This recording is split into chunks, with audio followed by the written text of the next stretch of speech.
In our last program, we told you how the flow of immigration to the United States began to change in the 1880s.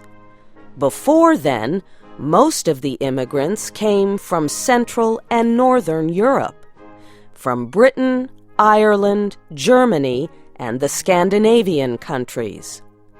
The largest number came from Britain. They found it easy to settle in a country that, until 1776, was a collection of British colonies. The newcomers from Britain shared the same language with the Americans and many of the same traditions.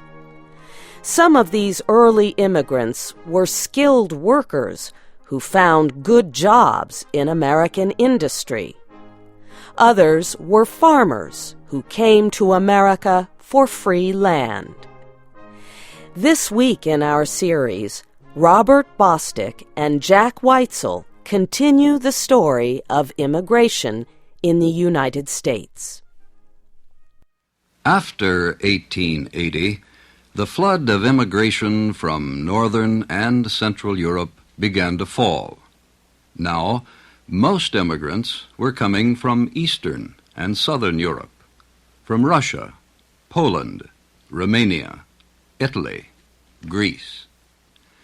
These new immigrants were different from those who came earlier. Most did not speak English. Most were poor farmers who had few special skills. Most had little or no education. They were, however, good workers. They did not protest working long hours for low pay. They did not demand better working conditions. They usually refused to join labor unions or take part in strikes. American factory owners were pleased with the new immigrants. They gave them jobs formerly held by higher-paid American workers. The owners asked the new workers to write letters to friends still in the old country, urging them to come to America. And they came by the hundreds of thousands to take jobs in steel factories in Pennsylvania and the coal mines of West Virginia. They worked in the lumber camps of Michigan and in the stockyards and the meatpacking plants of Chicago. American workers then began to protest as their jobs were filled by immigrants who were happy to work for less money. The protests were especially bitter on the Pacific Coast, where thousands of Chinese immigrants were settling in California. The Chinese arrived there after 1850 to help build Western railroads. After the railroads were completed, these Chinese newcomers turned to other jobs. More came every year. By the 1870s, California's political leaders were demanding an end to further immigration from China. In 1882, Congress passed a law that barred Chinese immigration for 10 years. The law was extended for another 10 years, then made permanent. The immigration law of 1882 put other limits on immigration. It closed the country to criminals, the mentally ill, and persons who could not support themselves. Later, others were added to this list: persons with diseases, anarchists, alcoholics. This, however, did not greatly reduce immigration from Eastern and Southern Europe, and opponents of immigration demanded stronger action. Some proposed a literacy test. Immigrants would have to show that they could read and write. An immigrant who could not would not be permitted to enter the country. Senator Henry Cabot Lodge of Massachusetts urged Congress to pass such a law. In a Senate speech, Lodge said, "If we care for the welfare, the wages, or the standard of life of American working men, we should take immediate steps to limit foreign immigration. There is no danger to our working men from the coming of skilled workers or of trained and educated men. But there is a serious danger from the flood of unskilled, ignorant foreign labor. This labor not only takes lower wages, but accepts a standard of living so low that the American working man cannot compete with it." Senator Lodge continued, "A literacy test will bear very lightly, if at all, upon English-speaking immigrants or Germans, Scandinavians, and French. The races which would suffer most under a literacy test would be those with which the English-speaking people have never united, and who are most different from the great majority of the people of the United States." Congress passed the proposal. President Cleveland, however, vetoed it. He said the nation had nothing to fear from immigrants who could not read or write. He said there was greater danger from some of the educated immigrants who urged violence and anarchy. It took a number of years before Congress was able to pass a law demanding a literacy test for immigrants. Another problem troubled President Cleveland: high tariffs, taxes on imports.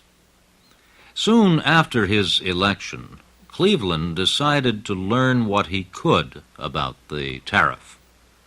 "I'm sorry to say," said Cleveland, "but the truth is, I know nothing about the tariff." Cleveland studied all the information he could find about the tariff. He found that the tariff was used not only to get money for the government, but to protect American industry from foreign competition. The tariffs had been raised so high that they were producing more money than the government needed. Cleveland decided that high tariffs were wrong. He told other Democratic leaders that he would try to get them reduced. The politicians warned him not to try. They said he would only lose the support of businessmen. They said he would need campaign money from business if he expected to be elected president again. But Cleveland rejected their advice. He said, "What is the use of being elected or re-elected if you don't stand for something?" So, late in 1887, Cleveland sent a tariff message to Congress. He said it was wrong to raise more tax money than the government needed. "When this happens," he said, "money is withdrawn from the people's use and kept in the public treasury where it does no good. It threatens the economy and invites dishonest attempts to use the money for private interests. The government," he said, "received most of this unnecessary tax money from tariffs." He said the present tariff laws were vicious, unfair, and illogical. He said they raised the prices of all imported goods which could be taxed. They also led American manufacturers to raise their prices as high as those charged for imported goods. Cleveland said some men had become rich because protective tariffs let them charge high prices. He noted that American businessmen like to talk about the strength and success of American industry. But he said that when the question of the tariff is raised, businessmen claim that industry is weak. They say they cannot compete with low-priced foreign products.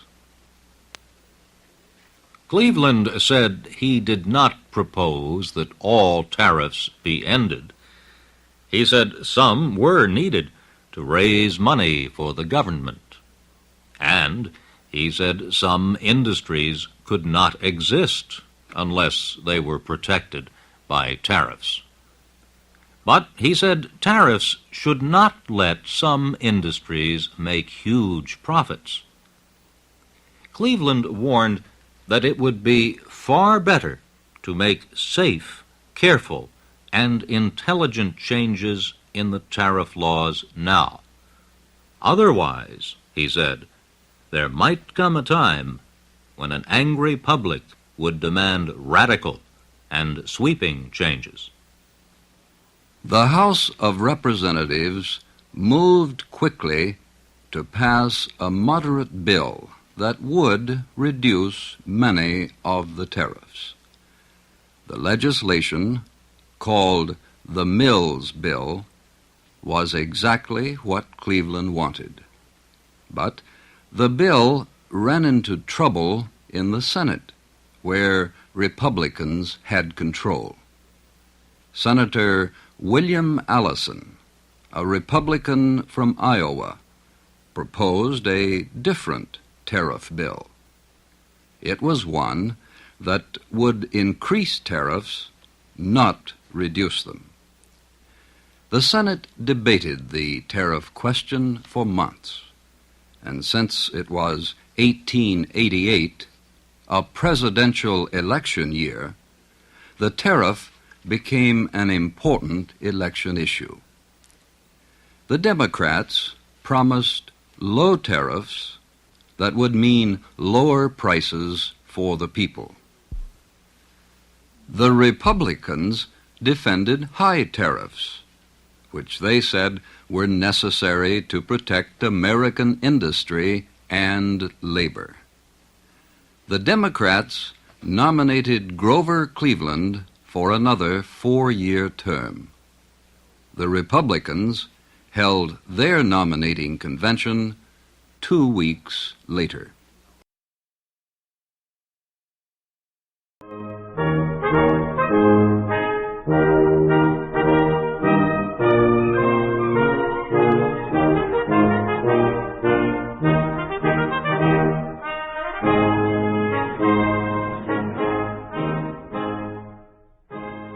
Thank you for watching. Can you do me a favor? Please leave a comment in the comment section below. That would really help. Thank you, and see you again soon.